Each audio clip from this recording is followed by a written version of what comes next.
ما سألتش نفسك قبل كده ازاي بدأ الشرك وعبادة الأصنام؟ يعني مثلا ايه هو أول صنم البشر عملوه؟ ومين أصلا جاب لهم فكرة انهم يعبدوا حجارة وهم اللي عملوها بإيديهم؟ ويا ترى أول صنم ده كان اسمه ايه؟ وفي زمن مين؟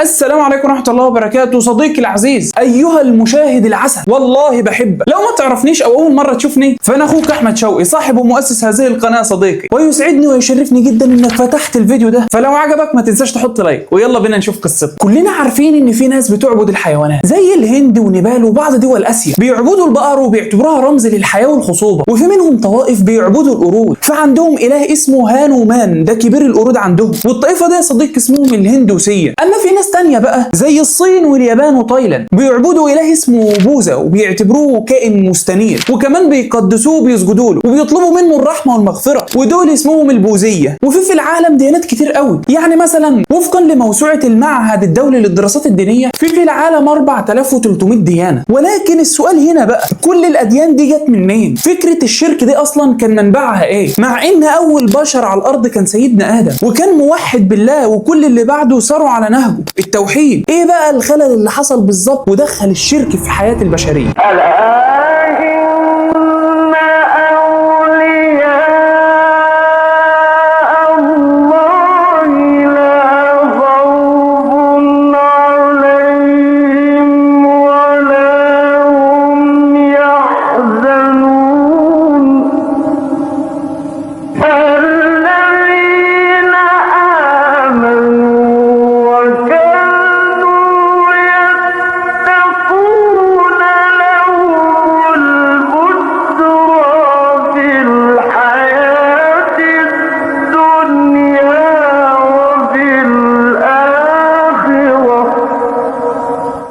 قصتنا بعد ما سيدنا آدم مات، فضل الناس بعد موت سيدنا آدم على التوحيد لمدة 10 قرون. 10 قرون ما بيعبدوش غير ربنا سبحانه وتعالى.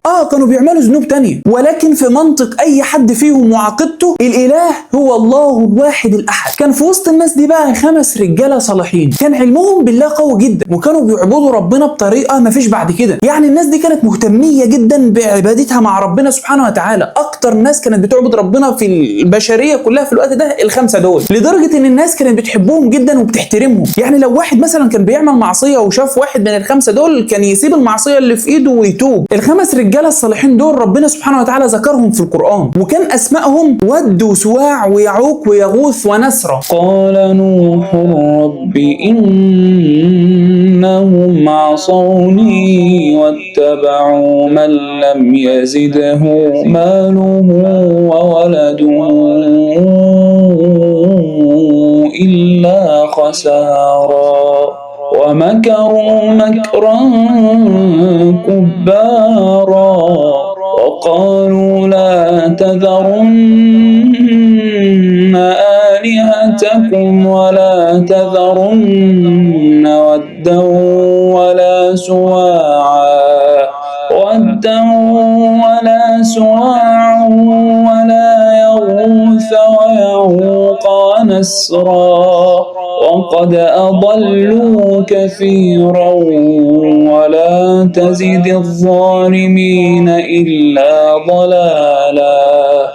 المهم يا سيدي بعد مرور الوقت واحد من ال5 دول مات. الناس زعلت عليه جدا واتأثرت لموته بطريقة غريبة، وحسوا انهم هيبعدوا عن ربنا شوية بموت الراجل ده، وده لانهم كان مصدر الهام ليهم انهم يقربوا من ربنا زي ما وضحنا من شوية. المهم يا سيدي في وسط ما الناس زعلانة على موت الراجل ده جالهم الشيطان على صورة شيخ هيبة كده، وقال لهم بقول لكم ايه، احنا نعمل تمثال شكله شكل الراجل اللي مات ده بالظبط علشان نفضل فاكرينه ودايما يشجعنا ويفكرنا بربنا سبحانه وتعالى. ده كان كلام الشيطان، خد بالك. الناس حبت الفكرة جدا ورحبوا بيها، وفعلا عملوا التمثال شكل الراجل اللي مات ده بالظبط، والشيطان كان فرحان ومعاهم خطوة بخطوة. المهم بعد ما خلصوا التمثال راحوا للراجل الهيبة الشيخ اللي اشار عليهم بالحوار ده اللي هو الشيطان. وقالوا له نحط التمثال ده فين بما انك انت صاحب الفكره؟ قال لهم حطوه في دار العباده علشان يفكركم بربنا دايما ويكون في مكان محترم ومقدس. وفعلا الناس خدته وودته في دار العباده، ولحد دلوقتي هو كان مجرد تمثال لشخص بيحبوه، ما كانوش بيعبدوه ولا كانت الفكره في دماغهم خالص. المهم يا سيدي بعد فتره مات واحد من الخمسه اللي كنا بنقول عليهم دول، وعملوا له تمثال شكله برضه حطوه جنب اخوه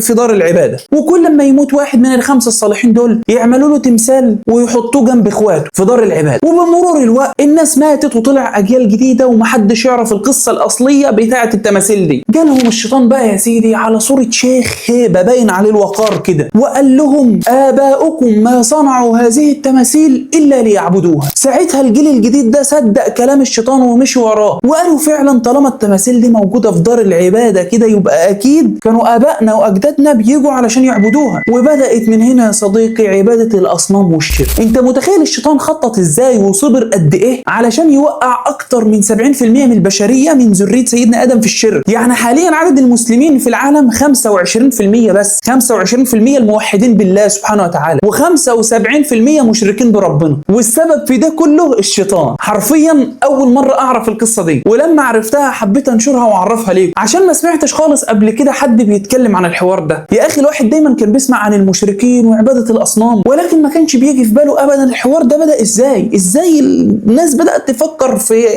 عباده الاصنام وشرك وكلام. المفروض ان احنا بالطبيعه بنعبد ربنا سبحانه وتعالى. المهم يا سيدي اديك عرفت، عرف بقى غيرك وما تنساش الدال على الخير كفاعله. ولو عجبك الفيديو يا باشا ما تنساش تضغط زر اللايك، ضغطه بس كده علشان الفيديو ينتشر وانا اتشجع كده واعمل لكم فيديوهات اكتر. على الاقل يا اخي وصلوا الفيديو ده بس ل1000 لايك، انا راضي والله. 1000 لايك ده عسل قوي بالنسبه لي. وعرفوني تحت في الكومنتات كنتوا تعرفوا القصه دي قبل كده ولا لا، وهل لو ما كنتوش تعرفوها هل قدرت افهمها لكم صح، وهل عجبتكم ولا لا. وبس كده، سبحانك اللهم وبحمدك اشهد ان لا اله الا انت استغفرك واتوب اليك.